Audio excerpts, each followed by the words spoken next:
शिक्षा के क्षेत्र में भारत सदैव से अग्रणी रहा है। नालंदा और तक्षशिला शिक्षण संस्थाओं का इतिहास हमें यह बताता है कि कोई भी विषय हो, चाहे वो विज्ञान हो, कला, साहित्य, सभी एक दूसरे से जुड़े हुए हैं। यह मानव के मौलिक ज्ञान हेतु सभी विषय आवश्यक हैं। इसी को मद्देनजर रखते हुए भारत सरकार ने नई शिक्षा नीति लागू करने का फैसला किया है, जो है राष्ट्रीय शिक्षा नीति 2020। मौजूदा शिक्षा नीति है 1986, जिसमें आमूलचूल परिवर्तन करते हुए नई शिक्षा नीति की घोषणा कर दी गई है। मैं प्रियंका अरोड़ा स्वागत करती हूं आपका हमारे YouTube channel the law point पे।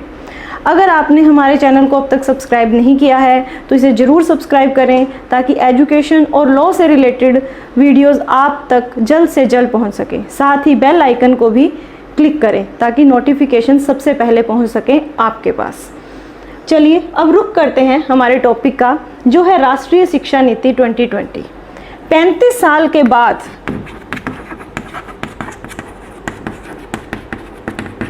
सरकार ने घोषणा की है नई शिक्षा नीति की, जिसके अंदर प्राथमिक शिक्षा से लेकर उच्च शिक्षा तक सभी क्षेत्रों में अनेक परिवर्तन किए गए हैं। हम शुरुआत कर लेते हैं प्राथमिक शिक्षा से। पहले जैसा कि हम जानते हैं, हमारी जो स्कूली शिक्षा थी वो उसका जो पैटर्न था वो था 10+2 पर आधारित। अब 10+2 पर आधारित शिक्षा को समाप्त कर दिया गया है। अब एक जो नया पैटर्न लाया गया है वह है 5+3+3+4।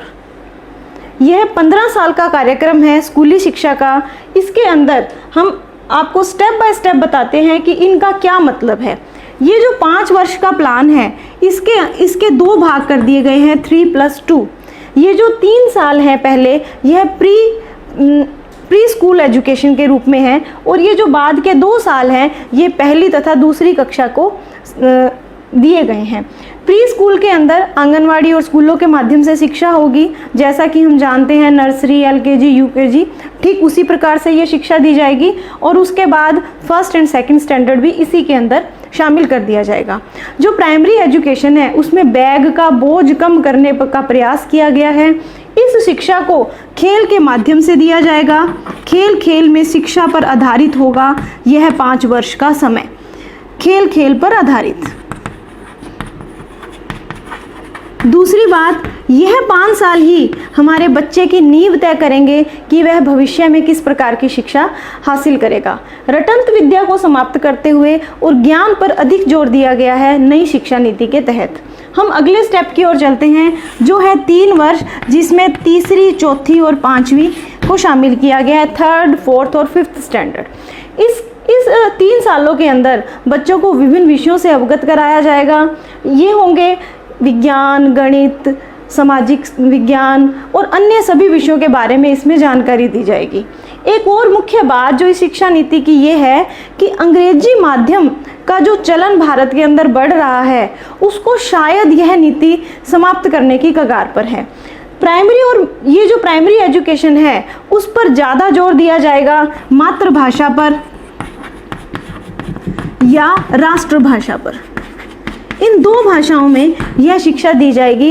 इंग्लिश केवल एक विषय के रूप में पढ़ाया जाएगा, ना कि एक माध्यम के रूप में, प्राइमरी एजुकेशन तक। उसके बाद हम चलते हैं अगले 3 वर्षों की तरफ, जिसमें आ जाएगा 6th, 7th और 8th। जो ये 6th क्लास का पड़ाव है ये बहुत ही इम्पोर्टेंट है, क्योंकि 6th क्लास से रिलेटेड सरकार ने कई योजनाएं बनाई हैं। सबसे पहले हमारे भारत के विद्यार्थियों को 6th क्लास से ही कोडिंग डिकोडिंग की शिक्षा स्कूलों में दी जाएगी। कोडिंग डिकोडिंग देने का मकसद क्या रहा होगा? आज टेक्नोलॉजी के क्षेत्र में भारत भी अन्य देशों से कम्पीट कर सके, उनका सामना कर सके, इसलिए 6th क्लास से ही कोडिंग डिकोडिंग की क्लासेस स्टार्ट कर दी जाएंगी, ताकि मोबाइल एप्लीकेशन और टेक्नोलॉजी के क्षेत्र में भारत आगे बढ़ सके। 6ठी क्लास के अंदर ही इंटर्नशिप का प्रावधान भी किया गया है। इंटर्नशिप के अंदर क्या किया जाएगा? यदि कोई विद्यार्थी किसी एक सब्जेक्ट के अंदर अत्यधिक रुचि रखता है तो उसे उसके अंदर अधिक पारंगत होने का मौका मिलेगा। हम इसे एक एग्जांपल से समझ लेते हैं। यदि कोई बच्चा कोडिंग डिकोडिंग में इंटरेस्टेड है तो वह किसी भी सॉफ्टवेयर कंपनी में जाकर इंटर्नशिप कर सकता है, लेकिन उसकी स्कूली शिक्षा जो होगी ना वो साथ की साथ चलती रहेगी। या हम इसे यूँ समझें कि कोई व्यक्ति पेंटिंग में इंटरेस्टेड है तो वह किसी पेंटर के पास रहकर पेंटिंग की इंटर्नशिप भी कर सकता है स्कूली शिक्षा के साथ साथ। एक और बदलाव जो इस नई शिक्षा नीति के तहत किया गया है वह है कि हम जो विषयों का चयन है वो हम 8वीं क्लास से ही स्टार्ट कर देंगे। 8वीं क्लास से ही बच्चों को सुविधा कर दी जाएगी कि वो कुछ विषयों का चयन किया जा सकेगा। यह जो समय होगा यह होगा भविष्य निर्माण की ओर उसका पहला कदम, कि उसे किस दिशा की ओर बढ़ना है उसकी ओर ये पहला कदम होगा जिसे हम मिडिल स्टेज कहेंगे। मिडिल स्टेज के बाद हम बात कर लेते हैं इन 4 सालों की जो इस स्कूली शिक्षा की लास्ट स्टेज होगी। इस लास्ट स्टेज के अंदर 4 क्लासें होंगी, 9th, 10th, 11th and 12th। इसके अंदर बच्चा अपने भविष्य की ओर और अधिक बढ़ेगा, उसमें विश्लेषणात्मक योग्यता का बढ़ाया जाएगा, उसमें गहरी सोच विकसित की जाएगी और उसे विषय आधारित प्रॉपर शिक्षा इन सालों में की जाएगी। अब हम बात कर लेते हैं बोर्ड परीक्षाओं की। 10वीं और 12वीं में जो बोर्ड परीक्षाएं होंगी उनको कई प्रकार से आसान बना दिया गया है। अब जो हमारी शिक्षा का मुख्य उद्देश्य होगा ना, वो रटंत विद्या न होकर ज्ञान पर आधारित शिक्षा होगी और उसका समग्र मूल्यांकन भी किया जाएगा। 10th बोर्ड में बच्चे की रचनात्मकता को ध्यान रखा जाएगा, उसी के आधार पर उसको अंक भी दिए जाएंगे। वह अपना जो 10th और 12th बोर्ड का जो अपना पेपर होगा उसे वह किसी भी विषय के अंदर किसी भी भाषा के अंदर दे सकेगा, चाहे वो हिंदी में दे या फिर वो इंग्लिश में, दोनों भाषाओं के अंदर वो चयन कर सकेगा कि वो किस में देना चाहता है। एक और बदलाव जो 10th और 12th की मार्कशीट से लेकर किया गया है कि अंक तालिका किस प्रकार से होगी। अंक तालिका पर अब हम बात कर लेते हैं। अंक तालिका सामान्य अंकों का विवरण नहीं होगा, इसमें 360 डिग्री मूल्यांकन को अपनाया गया है। 360 डिग्री मूल्यांकन का मतलब इसमें 3 स्टेप होंगे, या हम कहें कि 4 पार्ट कर दिए जाएंगे, जिसमें पहला भाग होगा जिसमें छात्र स्वयं का मूल्यांकन करेगा कि वह किस सब्जेक्ट में अच्छा है, किस में उसे और सुधार की ज़रूरत है। सेकंड पार्ट के अंदर उसके जो सहपाठी होंगे वो उसका मूल्यांकन करेंगे। तीसरा, उसका जो विद्यालय के अध्यापक होंगे वो भी उसका मूल्यांकन करेंगे। और चौथे नंबर पर बोर्ड परीक्षा में आधारित अंकों को भी उसके अंदर शामिल कर लिया जाएगा। ये सब सारी बात हो गई है स्कूली शिक्षा से रिलेटेड। स्कूली शिक्षा के बाद अब हम बात करते हैं उच्च शिक्षा से रिलेटेड क्या क्या प्रावधान है हमारी नई शिक्षा नीति के अंदर।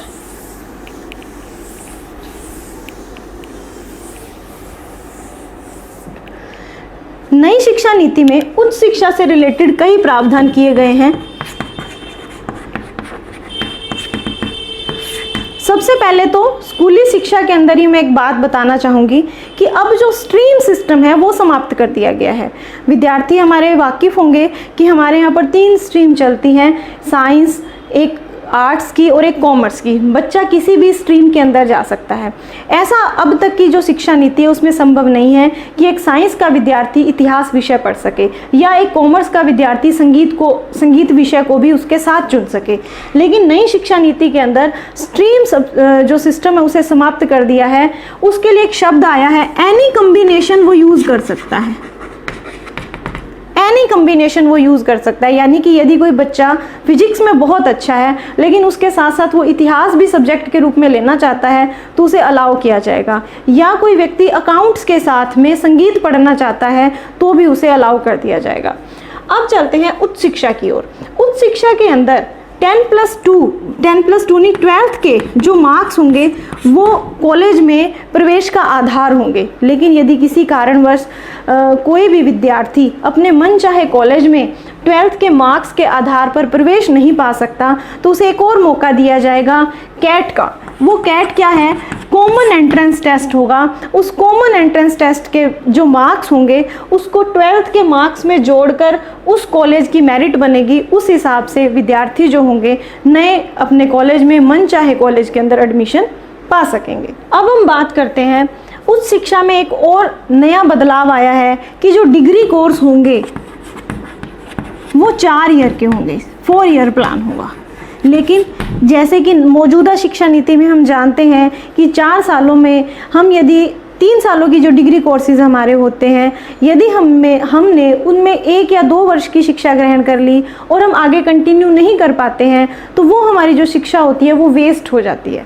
परंतु इस नई शिक्षा नीति के अंदर यदि किसी भी डिग्री कोर्स का यदि हम 1 साल कंप्लीट करते हैं तो उसे बेसिक सर्टिफिकेट दे दिया जाएगा, और यदि हम 2 साल पूरा कर लेते हैं तो उसे डिप्लोमा उसका सर्टिफिकेट बना दिया जाएगा। 3 साल पर उसको बैचलर डिग्री दी जाएगी, और यदि वो 4 ईयर का कोर्स पूरा करता है तो बैचलर डिग्री के साथ साथ रिसर्च सर्टिफिकेट भी उसको दे दिया जाएगा। एक ये बड़ा बदलाव इस नई शिक्षा नीति के तहत कर दिया गया है। एक और अन्य बदलाव की हम बात करते हैं, उसमें क्या किया गया है कि यदि कोई बच्चा 1 या 2 कोर्स इकट्ठे शुरू करना चाहता है, 1 से अधिक कोर्स इकट्ठे शुरू करना चाहता है तो भी वो कर सकता है। उसके लिए एक क्रेडिट सिस्टम लाया गया है। उस क्रेडिट सिस्टम में क्या होगा, जैसे कि हम बैंक में अपनी सेविंग इकट्ठी करते हैं और कोई बच्चा 2 कोर्स स्टार्ट कर लेता है परंतु वो कंटिन्यू एक ही कोर्स को कर पाता है और बीच में ही किसी एक कोर्स को छोड़ देता है, तो जहाँ पर वो अपना कोर्स छोड़ देगा वहाँ तक के उसके अंक जो होंगे वो सेव हो जाएंगे, और जब उसको दूसरे कोर्स के एंड में जब उसको सर्टिफिकेट दिया जाएगा उस अंकों को उसमें सम्मिलित कर लिया जाएगा। इस प्रकार से कभी भी उसकी शिक्षा, जितनी भी शिक्षा उसकी ले ली गई है वो समाप्त नहीं होगी, वो वेस्ट नहीं होगी। और अब हम बात करते हैं फीस की, बात कर लेते हैं हम। राष्ट्रीय शिक्षा नीति के अंदर चाहे वो प्राइवेट उच्च शिक्षा संस्थान है या गवर्नमेंट के हैं, उनका जो फीस का जो मापदंड है वो फिक्स कर दिया गया है कि उस मापदंड से अधिक कोई भी संस्थान जो है वो फीस नहीं ले सकता। उच्च शिक्षण संस्थाओं को एक और सुविधा दी गई है कि वो ओपन डिस्टेंस लर्निंग भी करवा सकते हैं स्टूडेंट्स को, या डिजिटल कोर्सेज भी स्टार्ट कर सकते हैं। इसमें ओपन डिस्टेंस लर्निंग के अंदर हम जानते हैं कि कॉरेस्पॉन्डेंस के माध्यम से सारा मैटर प्राप्त हो जाता है, या ऑनलाइन कोचिंग के द्वारा भी वो करवा सकते हैं। हमारी सारी इस शिक्षा नीति का जो मुख्य उद्देश्य है वो रटंत विद्या को समाप्त करना है, ताकि जो आजकल कोचिंग जो संस्थान खुल गए हैं बच्चों को रटने के माध्यम के द्वारा अंक प्रदान करवा देते हैं, उन पर लगाम लगाने की कोशिश भी इस नई शिक्षा नीति के तहत की गई है। इसके साथ ही हम बात कर लेते हैं कि और क्या क्या बदलाव इस शिक्षा नीति के तहत किए गए हैं। एक और जो महत्वपूर्ण बदलाव मेरे ध्यान में आ रहा है वो है सेमेस्टर सिस्टम शुरू कर दिया गया है। सेमेस्टर सिस्टम का मतलब है 9वीं 10वीं से ही इसको प्रारंभ कर दिया गया है। इसके साथ में 6 जो माह के 2 पार्ट हर कक्षा के कर दिए जाएंगे। पहले सेमेस्टर और दूसरे सेमेस्टर के अंकों को मिलाकर विद्यार्थी के कुल अंक बना दिए जाएंगे। इसके द्वारा सबसे पहले तो विद्यार्थियों को पूरे साल एक्टिव रहना पड़ेगा। हम जानते हैं कि कुछ विद्यार्थी क्या करते हैं कि वार्षिक परीक्षा आने पर ही केवल पढ़ाई करते हैं, पूरा साल वो नहीं पढ़ते हैं, क्योंकि वार्षिक परीक्षा का मूल्यांकन ही मेन मूल्यांकन होता है। परंतु सेमेस्टर सिस्टम के द्वारा क्या होगा कि अब उन्हें पूरे साल एक्टिव रहना पड़ेगा और अच्छे से शिक्षा ग्रहण करनी होगी। यही सेमेस्टर सिस्टम जो है वो उच्च शिक्षा के अंदर भी लागू किया जाएगा। ये शिक्षा नीति, अब हम बात कर लेते हैं कि ये शिक्षा नीति लागू कब से हो रही है। अब वर्तमान में जो सत्र चल रहा है वह है 2020-21। यह सत्र तो पुरानी शिक्षा नीति के तहत ही चलाया जाएगा, परंतु जो नया सत्र आ रहा है 2021-22 में यह शिक्षा नीति लागू कर दी जाएगी, क्योंकि इस शिक्षा नीति को कैबिनेट के द्वारा मंजूरी दे दी गई है। अब इसे संसद में पेश किया जाना है। संसद में जैसे ही ये बिल पास हो जाएगा, इस बिल के पास होते ही यह कानून बन जाएगा, और इस कानून के बाद राज्य सरकारों को इस कानून के अंतर्गत अपनी अपनी विधानसभाओं में कानून पारित करवाने होंगे और नई शिक्षा नीति के तहत ही शिक्षा का कार्यक्रम अपनाना होगा। एक और हम बात कर लेते हैं इसके अंदर RTE की। RTE के तहत पहले 14 वर्ष तक के बच्चों को शामिल किया गया था। नई शिक्षा नीति के अंदर इसमें 18 वर्ष तक के बच्चों को शामिल कर लिया गया है। 18 वर्ष या 12वीं कक्षा तक की परीक्षा जो शिक्षा है उसे अनिवार्य और निःशुल्क बना दिया गया है। इसकी जो घोषणा की है, जैसा कि हमारे चैनल का उद्देश्य ही रहा है कि आपको हम जल्द से जल्द अपडेट करें नई न्यूज़ के बारे में, ही इस इसकी घोषणा हुई है हमारे मानव संसाधन विकास मंत्रालय के द्वारा। प्रकाश जावड़ेकर और रमेश पोखरियाल ने इसकी घोषणा कर दी है और हम आपको इसको अपडेट करने के लिए हाजिर हैं। मानव संसाधन मंत्रालय जिन्होंने इसकी कल घोषणा कर दी है, एक मुख्य चेंज और आ गया है कि अब मानव संसाधन मंत्रालय का नाम ही परिवर्तित कर दिया गया है और वह नाम हो गया है शिक्षा मंत्रालय। हमने आज देखा कि इस राष्ट्रीय शिक्षा नीति में मुख्य कौन कौन से प्रावधान किए गए हैं। ये सारा मसौदा तैयार करने वाले कौन हैं, हम ये भी जान लेते हैं। उनका नाम है के कस्तूरी रंजन। ये जो कस्तूरी रंजन है, ये इसरो के पूर्व चीफ रहे हुए हैं। इन्होंने सारा का सारा मसौदा इसका तैयार किया है। 2 लाख सुझाव आए हैं इस शिक्षा नीति को अपनाने से पहले। विभिन्न शिक्षाविदों से चर्चा की गई है, विद्यार्थियों के ओपिनियन भी लिए गए हैं, अभिभावकों और अध्यापकों और सभी ग्राम से, शहर से सभी सुझावों को सम्मिलित करते हुए इस शिक्षा नीति को तैयार किया गया है। तो हम आशा करते हैं आपको हमारी आज की वीडियो अच्छी लगी होगी। अगर वीडियो अच्छी लगी हो तो लाइक और शेयर करना ना भूलें। धन्यवाद।